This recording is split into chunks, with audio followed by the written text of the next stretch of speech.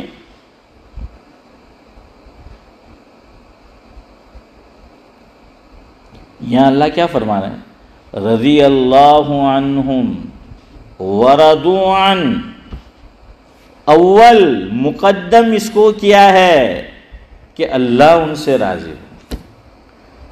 حالانکہ یوں کہہ سکتے تھے، فرما سکتے تھے کہ وہ اللہ سے راضی ہوئے اور اللہ ان سے راضی ہوا، لیکن نہیں، اپنی رضا کو مقدم کیا ہے اللہ رب العزت نے۔ یہ سارے صحابہ کے لیے، کوئی خاص نہیں، سب کے لیے۔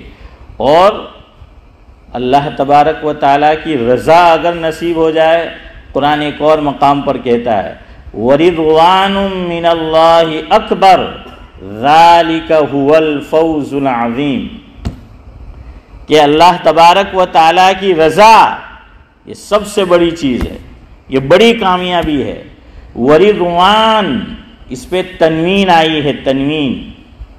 عربی زبان کے اندر یہ اتنی نازک اور نفیس زبان ہے، چونکہ جنتی زبان ہے اور قرآن کی زبان ہے، میرے اور آپ کے آقا کی زبان ہے، اتنی اس میں نفاست ہے، لطافت ہے، حلاوت ہے۔ تنوین جب یہ آ جائے، نکیرہ جسے کہتے ہیں، تو حنیف بھائی فرمایا کہ تھوڑی سی مراد ہوتا ہے یہاں، کہ پوری پوری نہیں۔ جب کسی لفظ پہ کیا آ جائے؟ نکیرہ آ جائے، تنوین جو ہے آ جائے۔ عربی زبان کے اندر، عربی لینگویج کے اندر قاعدہ یہ ہے، اگر یہ کسی چیز پہ آ جائے اور کسی بات کے تعلق سے بیان کیا جائے، پوری پوری وہ چیز نہ ہو، تھوڑی سی بھی ہو تو کافی ہے۔ اللہ فرماتے ہیں کہ اگر میری ذرا سی رضا کسی کو نصیب ہو جائے، اس کا کام بن گیا۔ ذرا سی رضا، تو ذرا سی رضا یہ مل جائے تو کام بن جائے۔ ہمیں اللہ کی ہمیں رضا مطلوب ہے، ہمیں امام رضا مطلوب نہیں ہے، سمجھ آئے؟ تو اللہ کی رضا یہ جو ہے وہ مطلوب ہے۔ کوئی تجھ سے کچھ مانگتا ہے، کوئی تجھ سے کچھ، میں ہوں تجھ سے یا رب طلبگار تیرا۔ شاعر کہتا ہے کوئی تجھ سے کچھ مانگتا ہے، کوئی تجھ سے کچھ، یا رب میں ہوں تجھ سے طلبگار تیرا۔ تو اللہ تعالیٰ یہاں پر نکرہ نہیں لائے، تنوین نہیں ہے، رضی اللہ عنہم ورضوا عنہ۔ ذرا علمی بات ہے، لیکن آسان زبان میں آپ کو یوسف بھائی سمجھا۔ آرام تھی بھیجا، آرام تھی راحت یہ تھی جا ہے کہیں نہیں، آرام تھی بدہ آرام تھی بیہون ہے، تمہیں آرام تھی بیسے تو منے بھی آرام رہے، تمہیں تکلف کر ہے تو منے تکلیف تھا ہے۔ ہاں، اور ماشاءاللہ خوشی ہوتی ہے، عمر رسیدہ ہے، عمر ہے، بہت سو کی یہاں پر ادب سے بیٹھے، اور نوجوانوں کو دیکھتا ہوں تو پاؤں لمبے ہیں، قبلے کی طرف ہے، اور بقول حضرت مولانا ابرار احمد صاحب دھلیوی رحمۃ اللہ علیہ ایسا لگتا ہے کہ مسجد بھی گویا کہ پارلیمنٹ ہے ان کی۔ حضرت فرماتے تھے کہ گویا پارلیمنٹ میں بیٹھے ہوئے ہیں، بلکہ پارلیمنٹ میں بھی کوئی ایسا نہیں بیٹھتا، ویسا جو ہے یہاں پر بے ادبی ہوتی ہے، اللہ بچائے۔ تو بہرحال تھوڑی سی رضا اللہ کی نصیب ہو جائے تو کام بن گیا۔ اور یہاں صحابہ کے تعلق سے کیا فرمایا کہ ہم ان سے راضی ہیں اور وہ ہم سے راضی۔ اس لیے صحابہ کرام کو کیا کرو، تاریخ پہ نہ تولو، تاریخ کی کتابوں سے نہ دیکھو حنیف بھائی، بلکہ کس سے دیکھو؟ کلام اللہ میں دیکھو، کتاب اللہ میں دیکھو۔ صحابہ کرام کی اس سے بڑی فضیلت نورانی بھائی کیا ہوگی کہ اللہ یوں فرماتا ہے کہ تم ایسا ایمان لاؤ جیسا صحابہ ایمان لائے۔ کیسا ایمان لاؤ؟ جیسا صحابہ ایمان لائے ہیں۔ ہمارے گاؤں میں ایک عالم ہوئے ہیں، غالباً میرے ہی ہم نام تھے، صوفی خاندان سے۔ انہوں نے ایک بڑا اچھا سلسلہ شروع کیا تھا کتاب لکھنے کا، فاروق بھائی، کہ قرآن کریم کے اندر سے صحابہ کے تعلق سے اللہ نے کیا کیا فرمایا، تو وہ سب چیزیں جمع کر رہے تھے۔ زندگی نے وفا نہیں کی تو کتاب ادھوری رہ گئی، ورنہ ایک بہت بڑا علمی کارنامہ یہ دنیا کے سامنے آ جاتا۔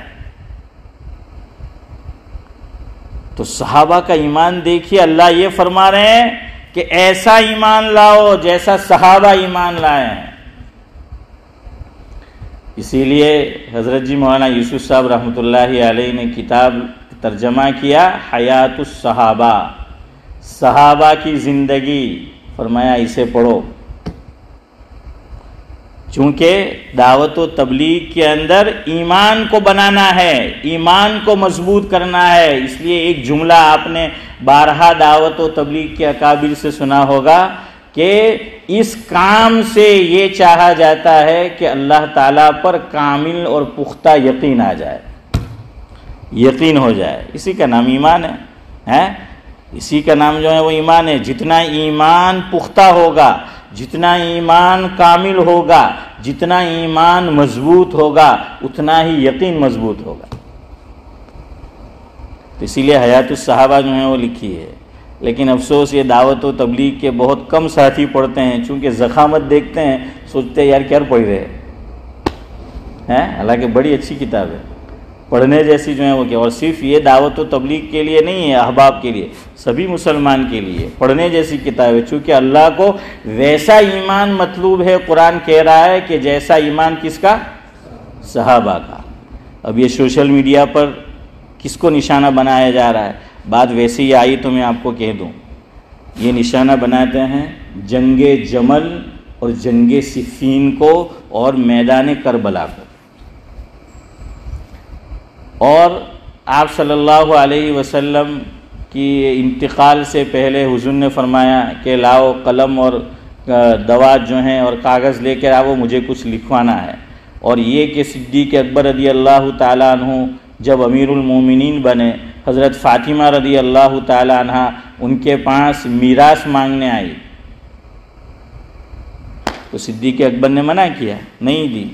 یہ چند ٹاپک ہے، اس کو یہ بہت اچھالتے ہیں اور اس طرح سے بیان کرتے ہیں کہ اچھے اچھوں کا حنیف بھائی کیا کرتے ہیں؟ دماغ خراب کر دیتے ہیں۔ حالانکہ سب کے جواب ہے، نبی جو بھی چھوڑ کے جاتا ہے اس میں میراث تقسیم نہیں ہوتی، نبی کے مال میں میراث جاری نہیں ہوتی، یاد رکھنا۔ کیوں جاری نہیں ہوتی؟ نبی اپنی قبر میں حیات ہے، نبی اپنی قبر میں حیات ہے۔ اب حیات کیسی ہے وہ ایک مستقل ٹاپک ہے، پتہ نہیں شیخ زمن کو فاروق بھائی یاد ہے کہ نہیں ہے۔ انہوں نے ایک مرتبہ مجھ سے کہا تھا کہ امام صاحب آپ اس ٹاپک پہ بات کرو، یاد ہے آپ کو؟ 2 رکعت صلاۃ شکرانہ مجھے پڑھنی پڑے گی تو اس پہ بھی میں گفتگو کر چکا ہوں کسی موقع پر کہ کیسی حیات ہے۔ تو میراث، مثال کے طور پر مثال دوں، میں ابھی حیات ہوں الحمدللہ، آپ سب حیات ہیں۔ میرا بیٹا اگر ابھی آئے یا میری بیٹی کسی مفتی صاحب کے پاس چلا جائے، چلی جائے، چلا جائے کہ منے مارا باپ نی ملکت ماں تھی میراث جوئے، تو یوسف بھائی مل ہے نہیں مل ہے؟ میراث કે કોને યાદ રાખો, જે માણસ પોતાની જિંદગીમાં પોતાની પ્રોપર્ટી, માલો જાયદાદમાંથી છોકરાઓને છોકરીઓને પોતાના જીવતા જીવન કંઈ આપે, શરીયતની દ્રષ્ટિએ એ મીરાસ ને વિરાસત નથી, એ ગિફ્ટ ને હદિયો છે।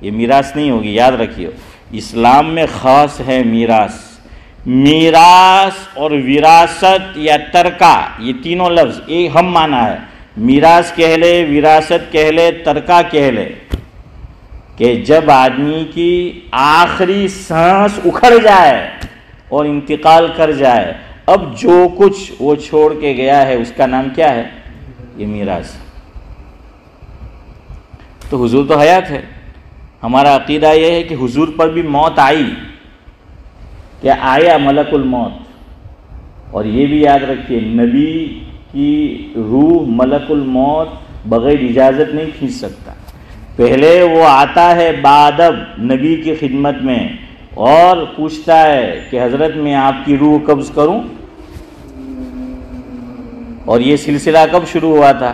موسیٰ علیہ السلام کے بعد، کہ حدیث میں آتا ہے مفہوم اشرف بھائی کہ موسیٰ علیہ السلام کے پاس فرشتہ انسانی شکل میں آ گیا اور روح قبض کرنے آیا تھا، تو موسیٰ علیہ السلام نے جو تماچا مارا ہے ان کو تو آنکھ پھوڑ دی ہیں۔ ہاں یہ حدیث میں ہے۔ یہاں سے ایک مسئلہ لکھا ہے علماء نے کہ جیسی حیت انسان تبدیل کرتا ہے ویسے احکام مرتب ہوتے ہیں۔ اگر فرشتہ فرشتے کی شکل میں آتا، اور فرشتہ اللہ تعالیٰ نے دو مخلوق ایسی ہے کہ جن کو شکل صورت تبدیل کرنے کی قوت اور طاقت چودھری صاحب دی ہے۔ ایک تو شیطان، وہ آیا تھا، یہ جو ابھی قربانی کا قصہ گزرا وہ سب جانتے ہیں، بڑا علامہ فخامہ بن کے آیا تھا، پگڑی بگڑی لمبی داڑھی سب یہ کر کے۔ اسی طرح فرشتے بھی، حضرت جبریل علیہ السلام جب انسانی شکل میں آتے تھے تو ایک صحابی گزرے ہیں، وہ بہت خوبصورت تھے، کیا نام تھا؟ کیا؟ نہیں وہ نہیں، ویسے ہی بات یاد۔ ایک تو حضرت جریر رضی اللہ تعالیٰ عنہ، ان کو حضور نے فرمایا یہ میری امت کا یوسف ہے، تو ایک تو وہ، ایک ان کے علاوہ اور صحابی ہیں، نام ابھی ذہن میں نہیں آ رہا میرے۔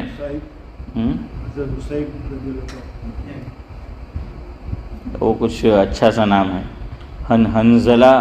حنزلہ سے ملتا جلتا نام ہے، اسی وزن پہ کچھ ہے، خیر ہیں جی، چلے خیر، آپ نے سنا ہے، وہ ویسے ہی مجھے یاد آ گئی بات۔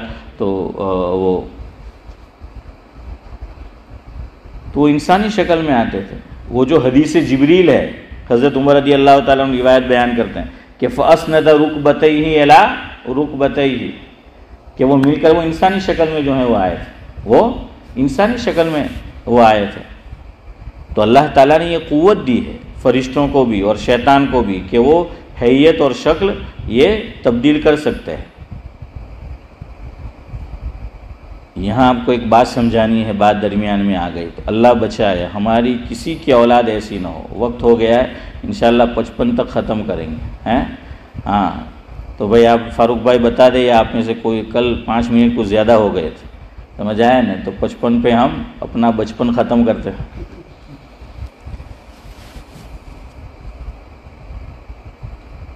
اللہ بچائے کسی کی اولاد ایسی نہ ہو، میری آپ کی کسی کی۔ اب تو لوگ اپنی جنس چینج کرواتے ہیں۔ لڑکی اللہ نے بنایا تو لڑکا بننے کا شوق، لڑکا اللہ نے پیدا کیا تو کیا بننے کا شوق؟ نذیر بھائی لڑکی بننا ہے ان کو، ہو رہا ہے ایسا۔ تو یہ جنس تبدیل کرواتے ہیں کہ لڑکی بنایا اللہ نے تو کہ نہیں مجھے لڑکا بننا ہے، لڑکا اللہ تعالیٰ نے بنایا تو کہ نہیں مجھے لڑکی بننا ہے۔ اسلام میں یہ عمل حرام ہے۔ اللہ تعالیٰ نے قرآن کریم میں فرمایا وَلَأُضِلَّنَّهُمْ وَلَأُمَنِّيَنَّهُمْ وَلَآمُرَنَّهُمْ فَلَيُبَتِّكُنَّ آذَانَ الْأَنْعَامِ وَلَآمُرَنَّهُمْ، اور پھر فرمایا فَلَيُغَيِّرُنَّ خَلْقَ اللَّهِ، کہ اللہ تعالیٰ نے جیسا مجھے اور آپ کو بنایا، جیسی تخلیق کی، اس میں ہم رد و بدل اور پھیر پھار نہیں کر سکتے۔ کیوں؟ یہ جو ہماری کم و بیش 6 ساڑھے 6 فٹ کی باڈی ہے، اس کے مالک یوسف بھائی میں اور آپ ہے ہی نہیں، یہ اللہ کی امانت ہے، اس کے مالک نہیں ہیں ہم، ہیں نورانی بھائی، اس کے مالک نہیں ہیں۔ اسی لیے مرنے کے بعد کوئی مسلمان اپنی آنکھ ڈونیٹ نہیں کر سکتا ہے، اور چیزیں ڈونیٹ نہیں کر سکتے۔ یہاں بات آئی تو آپ کو کہہ دوں، مجھے بھی کسی نے بتایا تھا کہ آن لائن ایک فارم آتا ہے ابھی، تو ابھی سے آپ اپنے لیے بھی بھر لو، اپنی اولاد کے لیے بھی بھر لو۔ اس میں سب فیل کر دو کہ ہمارا انتقال ہو جائے تو ہماری باڈی کا کوئی پارٹ آپ کو لینے کی اجازت نہیں ہے، تو حکومت نہیں لے گی، بھر لو، اور آپ کے گھر اس کا سرٹیفکیٹ بھی آ جائے گا۔ الحمدللہ میرے سب بچوں کا میں نے کروا لیا، تو آپ بھی کروا لو۔ آن لائن جاؤ، فارم فل کرو، بائی پوسٹ جو ہے وہ آپ کے اوپر آ جائے گا، تو وہ پھر آپ کی باڈی سے چھیڑخانی نہیں کریں گے۔ تو یہ ہم نہیں دے سکتے، حالانکہ اب تو آدمی مر چکا ہے، لاش ہے، لاش ہی ہے سعد اللہ صاحب، کوئی چیز نہیں ہے۔ تو مرنے کے بعد، روح کے بعد، کہ اب تو بس ایک خاکہ ہے، کچھ نہیں ہے، لیکن پھر بھی نہیں دے سکتے۔ کیوں؟ اس باڈی کے ہم مالک ہیں ہی نہیں، امانت ہے۔ اسلام میں آتم ہتیا، خودکشی، سوسائڈ یہ منع ہے۔ کیوں منع ہے؟ کیونکہ ہم اس کے مالک ہی نہیں ہیں۔ میں سوسائڈ کر لوں، آتم ہتیا کر لوں، خودکشی کر لوں، یہ گناہ نہیں ہونا چاہیے۔ کب؟ اگر میں مالک ہوتا تو گناہ نہ ہوتا، لیکن یہ گناہ ہے، اور بڑا سخت گناہ ہے سوسائڈ کرنا۔ کیوں؟ میں مالک نہیں، سمجھ آیا؟ ہم اس کے مالک نہیں ہیں، اس لیے لڑکی لڑکا نہیں بن سکتا، لڑکا لڑکی نہیں بن سکتی۔ لیکن مان لو اللہ نہ کرے، اللہ نہ کرے، اب بھی وہ مومن تو رہے گا، ایمان سے نہیں نکلے گا، لیکن لڑکا لڑکی بن گئی، لڑکی لڑکا بن گیا۔ اب اگر اس کے والدین میں سے کوئی دنیا سے چلے گئے، اس کو جو میراث ملے گی تو کیسی ملے گی؟ لڑکے میں سے لڑکی بنی ہے تو سنگل، اور لڑکی میں سے لڑکا بنا ہے تو ڈبل، لیکن ایسا کرنا نہیں ہے۔ کیوں؟ اللہ اکبر، اللہ جزائے خیر دے علماء کرام کو۔ حضرت موسیٰ علیہ السلام کے اس قصے سے یہ مسئلہ حل کر دیا کہ فرشتہ انسانی شکل میں آیا، اس کو وہ رسید کی تو آنکھ جو ہے وہ پھوٹ گئی، اور وہی جو ہے وہ مرتب ہوا۔ خیر آج کی گفتگو ہماری غیر مرتب تھی، تو جو کچھ کہا سنا گیا، اللہ تبارک و تعالی اس پہ ہمیں عمل کی جو ہے وہ توفیق نصیب فرمائے۔ سبحان اللہ و بحمدہ، سبحانک اللہم و بحمدک، نشہد ان لا الہ الا انت۔